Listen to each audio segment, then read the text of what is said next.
ኢራን መንፈሳዊ መሪዋን አያቶላ አሊ ኻሜኒን ጨምሮ በርካታ ከፍተኛ ወታደራዊ መኮንኖቿን በመጀመሪያው የጦርነት ቀን አስገድላ ጦርነቱን ቀጥላለች። አሜሪካና እስራኤል ያልተጠበቀውን ጥቃታቸው በኢራን ላይ ፈጸመው ኢራን በድንጋጤ ውስጥ ሆና ጦርነቱን እንድትቀጥል አስገድዷታል። ነገር ግን ይህ ያልተጠበቀውና አክሳሪና ውዳሜ የሆነው ጥቃት በቴህራን ጎዳናዎች ላይ ከፈጠረው የደስታ ትዕይንት ባሻገር ከሐዘን ስነ ስርዓቱም ይልቅ የጦርነት አዋጅ የሚመስሉ ተደጋጋሚ መልእክቶች እየተሰሙበት ይገኛል። የመሪያችን ደም ፈሶ አይቀርም የሚለው ድምጽም አሁን ከተራ ድምጽነት አልፎ ወደ ተግባር የተቀየረ ይመስላል። የኢራን ሚሳኤሎች በእስራኤልና በአጎራባች አረብ ሀገራት ላይ እንደ ዝናብ እየወረዱ ባሉበት በዚህ ሰዓት ይህ ድርጊት ከወትሮ የሚለየው ምንድነው ስንል እንጠይቃለን። ኢራን ቀደም ሲል ስታደርገው የነበረውን ፕሮክሲ ዋር ወይንም የውክልና ጦርነት አሁን ወደ ሁሉን አቀፍ ጦርነት ቀይረዋለች። አሜሪካና እስራኤል የኢራኑን ስርዓት ጭንቅላቱን መተነዋል ብለው ባሰቡበት ቅጽበት የኢራን ወታደራዊ ክንፍ በተለይም አብዮታዊው ዘብ ያለ መሪ ትዕዛዝ ራሱን ችሎ መንቀሳቀስ መጀመሩ እጅግ ነገሮችን አስጊ አድርጓቸዋል። ይህ ማለት ደግሞ ከዚህ በኋላ ዲፕሎማሲያዊ ንግግሮች የሚያርፉበት አዳራሽ ይኖራል ተብሎ አይጠበቅም። ዛሬ በቴህራን አደባባይ የሚፈሰው የደስታና የሐዘን እንባ ነገ ወደ እስራኤልና አረብ ሀገራት የሚተኮስ እሳት ስለመሆኑም እየተነገረ ይገኛል። ኢራን አሁን ያለችበት ሁኔታ የቆሰለ ነበር ሁኔታ ነው እየተባለም ይገኛል። መሪው በነበሩበት ወቅት የሃይማኖትና የፖለቲካ ስሌቶች ጥቃቶችን ይገቱ ነበር። አሁን ግን የሰራዊቱ አዛዦች ከዚህ በላይ ምን እናጣለን የሚል ስሜት ውስጥ እንዲገቡ እንዳስገደዳቸው ተገልጿል። ይህ ታዲያ ወደ ሌላኛው አስጊው ጉዳይ ይወስደናል። እሱም ለዓመታት ሲነሳ የቆየው የኢራን የኒውክሌር ሁኔታ ነው። ዓለም አቀፉ የአቶሚክ ኢነርጂ ኤጀንሲ ኢራን በአሁኑ ወቅት 440.9 ኪሎ ግራም ወይንም 972 ፓውንድ የሚመዘን እስከ 60 በመቶ ድረስ የበለጸገ ዩራኒየም አከማችታለች ሲል ተደምጧል። 440 ኪሎ ግራም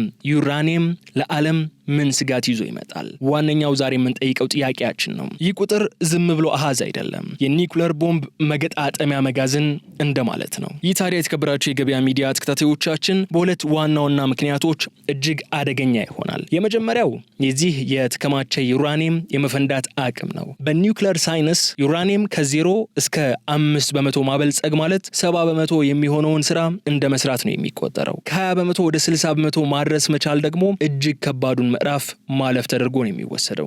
አሁን ኢራን ያለችበት የ60 በመቶ ደረጃ ላይ ሆና ወደ 90 በመቶ ማለትም ለጦር መሳሪያ የሚሆንን ዩራኒየም ለማበልጸግ ደረጃ ለማድረስ የሚቀራት አጭር የቴክኒክ እርምጃና ጥቂት ቀናት ወይም ሳምንታት ብቻ መሆናቸው ዓለም አቀፍ ተቋማት እያሳሰቡ ይገኛሉ። ይህ ደግሞ ዓለምን ሌላ ትልቅ ስጋት ውስጥ ይከታታል። ለአንድ የኒውክሌር ቦምብ ከ42 ኪሎ ግራም የሚሆን 90 በመቶ የበለጸገ ዩራኒየም ያስፈልጋል። ኢራን ያላት 440 ኪሎ ግራም የ60 በመቶ ክምችት ወደ 90 በመቶ ቢቀየር ቢያንስ 3 ወይም 4 የሚሆኑ የኒውክሌር ቦምቦችን ለመስራት የሚያስችል በቂ ጥሬ ዕቃ በእጇ ላይ አለ ማለት ነው። ይህ ማለት በሌላ ቋንቋ ኢራን ኒውክሌር የላትም የምንለው በቴክኒክ ደረጃ ብቻ ነው ማለት ነው የሚለውን መረዳት ግድ ይለናል። በስትራቴጂ ቋንቋ ኢራንን ኒውክሌር ትሬሽሆልድ ስቴት በማለት ትገለጻለች። ትርጉሙም ኢራን በቤቷ ውስጥ በአሁኑ ሰዓት በተጨባጭ ሁኔታ ቦምቡ የላትም፣ ነገር ግን ግብአቶች ሁሉ ተዘጋጅተው በጠረጴዛ ላይ ተቀምጧል። ባለቤቱ ከፈለገም በሰዓታት ውስጥ ገጣጥሞ ሊጨርሰው ይችላል እንደማለት ነው። ታዲያ ኢራን መሪዋን መገደላቸውን ተከትሎ ይህንን 440 ኪሎ ግራም ዩራኒየም ወደ 90 በመቶ ለመቀየር ትዕዛዝ ቢሰጥ ዓለም ምንድነው የሚወጣት? ዓለም አቀፉ ማህበረሰብ ሊያደርግ የሚችለው ብቸኛ ነገር በዚህ ሰዓት ወታደራዊ እርምጃን መውሰድ ብቻ ነው። ነገር ግን ያ ዩራኒየም የተደበቀው እንደ ፎርዶ ባሉ በጥልቅ ዋሻ ውስጥ በሚገኙ ማዕከላት ስለሆነ በቦምብ ለማጥፋት እጅግ አስቸጋሪ ነው። ይህ ማለት ኢራን አሁን የመጨረሻውን ካርድ በእጇ ይዛለች። 440 ኪሎ ግራም 60 በመቶ የበለጸገ ዩራኒየም ማለት ለኢራን ወታደራዊ አዛዦች የህልውና ዋስትና ተደርጎ ሊወሰድ የሚገባው ነው። ታዲያ በዚህ ተነስተን ያ በትላንትናው ዕለት የተፈጸመው ጥቃት ኢራን መሪዋን ያጣችበት ቀን ብቻ ሆኖ ሳይሆን የሚመዘገበው የዓለም የጸጥታ ዋስትና በከፍተኛ ሁኔታ የተናወጠበት ቀን ተደርጎ ነው የሚወሰደው። አሁን ጥያቄው ጥቃቱ መቼ ይቆማል ሳይሆን ቀጣዩ እርምጃ ምንድነው የሚለው ነው።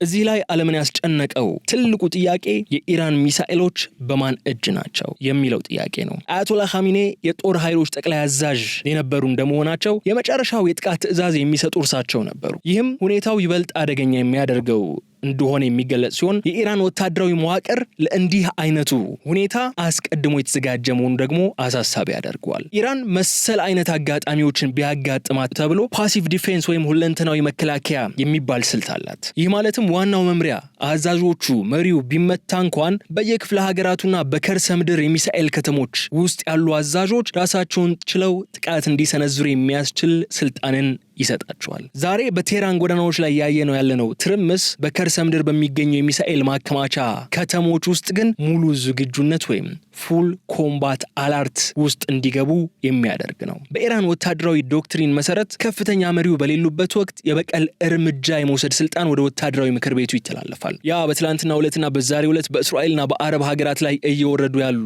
ሚሳኤሎችም ከማዕከላዊ ትዕዛዝ ሳይሆን ለሀገር ህልውና ሲባል በየአካባቢው ባሉ አዛዦች የሚወሰዱ እርምጃዎች ሊሆኑ ስለመቻላቸው መረጃዎች ያሳያሉ። ይህ ደግሞ ለማንኛውም ዲፕሎማሲያዊ ድርድር መንገዱን የሚዘጋ አጋጣሚ ነው። እነዚህ የሚሳኤል ከተሞች የሚባሉት በከርሰ ምድር የተደበቁት ማከማቻዎች አሜሪካና እስራኤል ካላቸው ዘመናዊ ቦምቦች ወይም እነዚህ ባንከር ባስተርስ የምንላቸው ጥልቅ ቦታ ውስጥ ገብተው ማጥቃት የሚችሉ ቦምቦች ሊተርፉ ይችላሉ ወይ ግን ሌላኛው ጥያቄ ነው። ኢራን ላለፉት 30 ዓመታት ሚሳኤሎቿን እስከ 500 ሜትር ጥልቀት ባላቸው ተራራማ ዋሻዎች ውስጥ ስትደብቅ ኖራለች። ያ ትላንት የተሰነዘረው ጥቃትም ኻሜኔና ዋና የመገናኛ ማዕከላትን ቢመታ እንኳን መሬት ውስጥ ያለውን ግዙፍ የሚሳኤል ክምችት ግን እንዳልነካው መረጃዎች ያሳያሉ። በመረጃዎች መሰረት ከሆነ ኢራን ከዩባሽ ሃን እንዲሁም ፋታህ የተባሉ ድምፅን በከፍተኛ ፍጥነት የሚቀድሙ ሃይፐርሶኒክ ሚሳኤሎችን መተኮሷ ተሰምቷል። እነዚህ ሚሳኤሎች ቁልፋቸው ያለው በቁጦቹ ጦር አዛዦች እጅ መሆኑ ነገሮችን አስከፊ ያደርጋቸዋል። በቴልአቪቭ በአቡዳቢና በሪያድ ሰማይ ላይ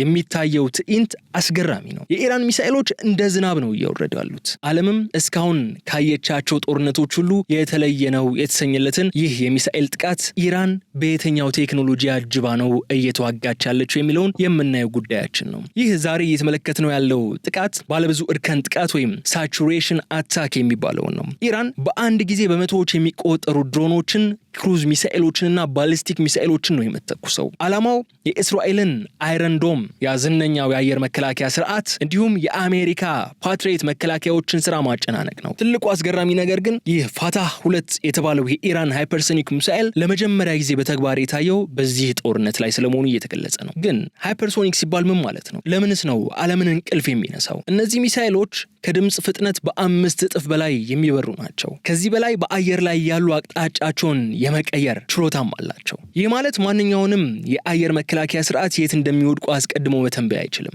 በሪፖርቶች መሰረት እነዚህ ሚሳኤሎች የእስራኤልን የአየር ኃይል ካምፖች ሰብረው ለመግባት አቅም አላቸው። ይህ የቴክኖሎጂ ሽግግር ደግሞ ኢራን ባለፉት ዓመታት ከሩሲያና ከሰሜን ኮሪያ ጋር በሚስጥር ስትሰራበት እንደነበረም መረጃዎች ወጥተዋል። ኢራን ለምንድን ነው አረብ ሀገራትን ኢላማ ልታደርግ የፈለገችው? ይህ የኢራን እርምጃ ክልላዊ ማስፈራሪያ ወይም ሪጂናል ዲተረንስ ስልት አካል ነው። ኢራን የአሜሪካ ጦር ሰፈሮች ባሉባቸው ሀገራት ሁሉ ጥቃት ሰነዝራለሁ የሚል ማስጠንቀቂያ ሰጥታ እንደነበር እናውቃለን። ዛሬ የምናየው ጥቃትም ለሳውዲ አረቢያ፣ ለተባበሩት አረብ ኤምሬትስ፣ ለዮርዳኖስና ለሌሎች መሰል ሀገራት የተላከ ግልጽ መልእክት ነው። አሜሪካን ከረዳችሁ ዋጋ ትከፍላላችሁ የሚል ጭካኔ የተሞላበት ስልት ነው። ኢራን ከዩባሽ ሃን የሚባሉ ርቀው የሚተኮሱ ሚሳኤሎች እንዳሏት ይታወቃል። እነዚህ ሚሳኤሎች ምናልባት አውሮፓ ወይም አሜሪካን የመምታት አቅም ሊኖራቸው ይችላል ተብሎም ይሰጋል። አሁን ባሉ መረጃዎች መሰረት ይህ ከዩባሽ ሃን የሚባለው ሚሳኤል እስከ 1450 ኪሎ ሜትር ድረስ ይጓዛል። ይህ ማለት መላውን መካከለኛው ምስራቅና የደቡብ አውሮፓን ክፍሎች መድረስ ይችላል ማለት ነው። ነገር ግን ስጋቱ የርቀቱ ብቻ አይደለም። እነዚህ ሚሳኤሎች የሚሸከሙት ክብደት ወይም ፔሎድ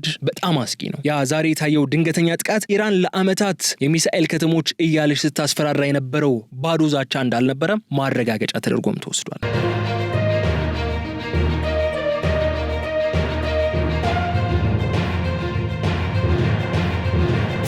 ሌላኛው ከኢራን ሚሳኤሎች ባሻገር ስጋትን የሚጭረው መግቢያችን ላይ ያነሳ ነው የኢራን የኒውክሌር ሁኔታ ነው። ዓለም አቀፍ የዜና አውታሮች አሁን ሁሉም ኢራን በእውነት ኒውክሌር አላት ወይ የሚለውን ጥያቄ ደጋግመው እያነሱ ነው። ለዓመታት ለሰላማዊ ዓላማ ነው ሲባል የነበረው ይህ የኢራን የኒውክሌር መርሃ ግብር ዛሬ መሪዋ ሲገደሉ ምናልባት ወደ ጥፋት መሳሪያነት ሊቀየር ይችላል። ዛሬ የምናወራው ስለ ግምት አይደለም፣ ቴክኒካል ሪያሊቲዎች ነው የምናነሳው። ኢራን ለዓመታት ዩራኒየምን እስከ 60 እና 84 በመቶ ድረስ በማበልጸግ ለዓለም የአቶሚክ ኢነርጂ ኤጀንሲ ፈተናውን አቆይታለች። ኢራን ለረጅም ጊዜያት ስለ ኒውክሌር መርሃ ግብሯ ግልጽ መረጃዎችን አትሰጥም። አሁን እየወጡ ያሉ የደህንነት መረጃዎች እንደሚያመላክቱት ከሆነ ደግሞ ኢራን የዩራኒየም አቅሟን ወደ 90% ወይም ዌፐን ግሬድ ለማድረስ ጥቂት ቀናት ወይም ሳምንታት ብቻ ነው የሚቀሯት። ይህ ማለት ደግሞ ቦምቡን ለመስራት የሚያስፈልገው ጥሬ ዕቃ ሙሉ በሙሉ በእጇ ላይ ነው ማለት ነው። ጥሬ ዕቃው በእጇ ነው ማለት ቦምቡ አላት ማለት አይደለም። የሚቀራት ወሳኝ ሂደት አለ። ይሄ ወሳኝ ነጥብ ስለሆነ ይህንን እናንሳው። የኒውክሌር ቦምብ ለመስራት 3 ነገሮች ያስፈልጋሉ። አንደኛው ዩራኒየም ነው፣ እርሱ ኢራን አላት። ሁለተኛው ሚሳኤል ነው። ቀደም ብለን እንዳነሳነው ደግሞ ረጅም ርቀትን የሚያካልሉ ዓለምን የሚያዳርሱ ሚሳኤሎች ኢራን አላት። ሶስተኛውና ከባዱ ሂደት ግን ዋርሄድ ኢንተግሬሽን ወይንም ቦምቡን አሳንሶ በሚሳኤሉ ጫፍ ላይ መግጠም ነው። ዛሬ በቴህራንና በፎርዶ የከርሰ ምድር ማዕከላት ውስጥ ከፍተኛ እንቅስቃሴ እየታየ ነው። ብዙ ተንታኞች እንደሚሉት ከሆነ ደግሞ ኢራን ይህንን የቴክኖሎጂ ሚስጥር ከሰሜን ኮሪያ ጋር በነበራት ግንኙነት አስቀድማ ጨርሰዋለች እየተባለ ነው። አያቶላ አሊ ኻሜኔ በህይወት በነበሩበት ወቅት ኒውክሌር መጠቀም በሃይማኖታችን የተከለከለ ነው፣ ሐራም ነው የሚል መልእክትን አስተላልፈው ነበር። አሁን እርሳቸው የሉም። ያ ፈትዋ አብሮ ተቀብሯል ማለት ነው ወይ የሚል ጥያቄን ያጭራል። በፖለቲካል ሳይንስ ሊቃን የህሉና ስጋት የሚባል ነገር አለ። የኢራን አብዮታዊ ዘብ አዛዦች መሪያችን ተገድለዋል፣ ሀገራችን እየተወረረች ነው፣ ስለዚህ ሃይማኖታዊ ክልከላው ለጊዜው ይነሳልን የሚል አቋም ስለመያዛቸው እየተነገረ ይገኛል። አንዳንዶች እንደውም ኢራን ቀድሞውኑ ኒውክሌር ነበራት፣ ዛሬ ግን እንደ መጨረሻ መከላከያ አድርጋ ልታወጣው ትችላለች በሚል ስጋታቸውን እንዲገልጹ አስገድዷል። ይህ ማለት በእስራኤልና በአረብ ሀገራት ላይ የሚወርዱ ሚሳኤሎች በድንገት ወደ ኒውክሌር ሊቀየሩ ይችላሉ የሚል ጥያቄን የሚል ስጋትን ይፈጥራል። ይህ ደግሞ በእውነት ዓለም የመጨረሻው ሰዓት ላይ ነች ወይ ያስብላል። ስጋቱም እዚህ ላይ ነው ያለው። ኢራን በአሁኑ ሰዓት የኒውክሌር አሻሚነት ወይም ኒውክሌር አምቢጊቲ የሚባለውን ስልት እየተጠቀመችበት ትገኛለች። ዓለምን እያስፈራራች ያለችው ቦምቡ አለኝ እያለች አይደለም፣ ካስገደዳችሁኝ ግን በሰዓታት ውስጥ አዘጋጃለሁ በማለት ነው። ነገር ግን ዛሬ ያለው ቁጣና ትርምስ በስሜት የሚመራ ወታደራዊ አዛዥ በስህተትም ቢሆን የኒውክሌር ትዕዛዝ ሊያስተላልፍ ይችላል የሚል ትልቅ ስጋትን ፈጥሯል። ቀኑ እየገፋ ሲሄድ በቴህራን የሚስጥር ባንከሮች ውስጥ ምን እየተካሄደ ሊሆን እንደሚችል መገመት አዳጋች ይሆናል። አሁን የምናገረው ስለ ተራ ጦርነት አይደለም። አሁን እያወራን ያለነው ምናልባትም የመጨረሻው ሰዓት ወይም ዘ ዱምስዴይ ሴናሪዮ ስለሚባለው አጋጣሚ ነው። ይህ የጥፋት ውሳኔ ነው። የአሊ ኻሜኔ መገደል ተከትሎ በኢራን ወታደራዊ አመራሮች መካከል ትልቅ የአሕዛብ ፍጭት እንዳለ እየተነገረ ነው። ይህ ደግሞ በምን አይነት መልኩ ሊቋጭ እንደሚችል አይታወቅም። አሁን በኢራን ከፍተኛ ወታደራዊ ምክር ቤት ውስጥ 2 ጎራዎች ተፈጥረዋል ይላሉ ምንጮች። አንደኛው ጎራ ዲፕሎማሲያዊ ብልሃትን የሚከተሉ ናቸው። ሁለተኛው ደግሞ አሁን የበላይነቱን እየያዘ የመጣው ጎራ ማለት ነው የበቀልና የህልውና ጎራ ተብሎ ይከፈላል። ዛሬ የወጡ ባሉ መረጃዎች መሰረት የአብዮታዊ ዘቡ አዛዦች የኒውክሌር አማራጭን ካላሳየን ኢራን እንደ ሀገር ትጠፋለች የሚል ጠንካራ አቋም ይዘዋል። የኒውክሌር አማራጭ ማሳየት ሲባል ምን ማለት ነው? ቦምቡን መሞከር ወይስ ቀጥታ ጥቅም ላይ መዋል? ይህ በጣም ስስ መስመር ነው። ኢራን በአሁኑ ሰዓት በሁለት አማራጮች መካከል እየዋዠቀች ነው የምትገኘው። አንደኛው የኒውክሌር ቴስት ነው። ኒውክሌር ሙከራ በከርሰ ምድር ውስጥ የሚካሄድ ዓለምን ለማስደንገጥ የሚጠቅም እንዲሁም ጥቃቱ እንዲቆም የሚያስገድድ አይነት ሙከራ ማድረግ። ሁለተኛው እጅግ አስፈሪው አማራጭ ግን በእስራኤል ላይ ለሚሰነዘረው የሚሳኤል ጥቃት የኒውክሌር ተሸካሚ ወይም ኒውክሌር ዋርሄድ መግጠም ነው። ቴህራን ውስጥ ያለው ድባብ ከዚህ ቀደም የነበረውን ይህ የሃይማኖት ክልከላ ወይም ፈትዋ ሽሮ ሀገርን ለማዳን ሲባል የተከለከለውን ይፈቅዳል የሚል የጦር አዋጅ የታወጀ ነው የሚመስለው። ነገር ግን ኢራን ኒውክሌሯን 90% ኢንሪች አድርጋ ብትጠቀም እንኳን አሜሪካና እስራኤል ዝም እንደማይሉ ይታወቃል። ይህ ማለት መካከለኛው ምስራቅ ወደ አመድነት ይቀየራል ማለት አይደለምን የሚሉ ጥያቄዎች ይነሳሉ። ለዚህ ትክክል የሚል መልስ ነው ያለው። ሚቹዋሊ አሹርድ ዲስትራክሽን MAD የሚባል ጽንሰ ሐሳብ እዚህ ጋር እናነሳዋለን። የኢራን አዛዦች ይህንን ያውቁታል። ነገር ግን አሁን ያላቸው ስነ ልቦና እኛ ከጠፋን ዓለም ማብራት ጥፋ የሚል አይነት ስለመሆኑ እያየን ያለነው። በቴህራን ጎዳናዎች ላይ የሚሊዮኖች ቁጣ እያየን ነው። ያ ቁጣ ወደ ወታደራዊ ክፍሉ ሲተላለፍ አመክንያዊ ውሳኔ ወይም ራሽናል ዲሲሽን የመሰጠት እድል እየጠበበ ይሄዳል። ሌላው ትልቁ ጥያቄ የመጨረሻው ቁልፍ የሚጫነው ማን ነው የሚለው ነው። በኢራን የትዕዛዝ ሰንሰለት መሰረት አያቶላ አሊ ኻሜኔ ከሌሉ ይህ ታሪካዊና አስፈሪ ውሳኔ የሚያሳልፈው ግለሰብ ወይም ኮሚቴ ነው። ዛሬ ባለው ነባራዊ ሁኔታ የሲቪል ፖለቲከኞች ድምጽ እየተዳከመ ይገኛል። ምንም እንኳ አያቶላሁን እንደተተኩ በልጃቸው እንደተተኩ እየተነገረ ቢገኝም የሲቪልና የሃይማኖት መሪዎች ድምጽ እየተዳከመ የጀነራሎቹ ድምጽ እየጎላ ነው ያለው። ይህ ማለት ውሳኔው አሁን ላይ ያለው በቴክኖክራቶችና በጀነራሎች እጅ ላይ ነው። ዓለም አሁን ትንፋሿን ውጣ የምትጠብቀውም ከኢራን በረሃዎች የሚመጣው ጭስ ወይም ከቴህራን የሚሰማው ይፋዊ መግለጫ ነው። ዓለም በታሪኳ አይታው የማታውቀው አፋፍ ላይ ቆማለች። የኢራን መንፈሳዊ መሪ መገደል የሚሳኤሎች ዝናብ፣ የኒውክሌር ስጋትና የኢኮኖሚ መናጋትን አስከትሏል። ዛሬ ምሽት ስንተኛ ነገ ምን ይፈጠር ይሆን የሚለው ጭንቀት በእያንዳንዳችን ልብ ውስጥ እንደሚኖር ግልጽ ነው። ከዚህ በኋላ ወደ ሰላም የሚመልስ መንገድ አለ ወይስ ይህ የመጨረሻው ጦርነት ተጀምሯል የሚል ጥያቄም እንድናነሳ ያስገድደናል። አሁን ያለንበት ሁኔታ በታሪክ the point of no return ወይም መመለስ የማይቻልበት ነጥብ ላይ ተብሎ ሊገለጽ ይችላል። በሚቀጥሉት 24 ሰዓታት ውስጥ የሚወሰዱ እርምጃዎች የ21ኛውን ክፍለ ዘመን ቀጣይ አቅጣጫን የሚወስኑ ይሆናሉ። ኢራን አሁን የበላይ መሪዋ መገደላቸው ለጥፋትም ለሰላምም እድል ሊሆናት ይችላል። የጥፋቱ መንገድ ግልጽ ነው። ጀነራሎቹ የኒውክሌር ሙከራ ካደረጉ ወይም እስራኤል ላይ መጠነ ሰፊ ጥቃት ከሰነዘሩ አሜሪካ የመጨረሻውን እርምጃ ትወስዳለች። ይህ ደግሞ መካከለኛው ምስራቅን ብቻ ሳይሆን ዓለምን ወደ አመድነት የሚቀይር አደጋ ይዞ ሊመጣ ይችላል። የሰላሙ ዕድልስ? በዚህ የቁጣ ደመና መሃል ሰላም ማምጣት ይቻላል ወይ? ሙሉ ለሙሉ ማምጣት አይቻልም ባንልም የሰላሙ መንገድ ጠባብ ነው። ዛሬ በቴሄራን የሚስጥር ክፍሎች ውስጥ ያሉ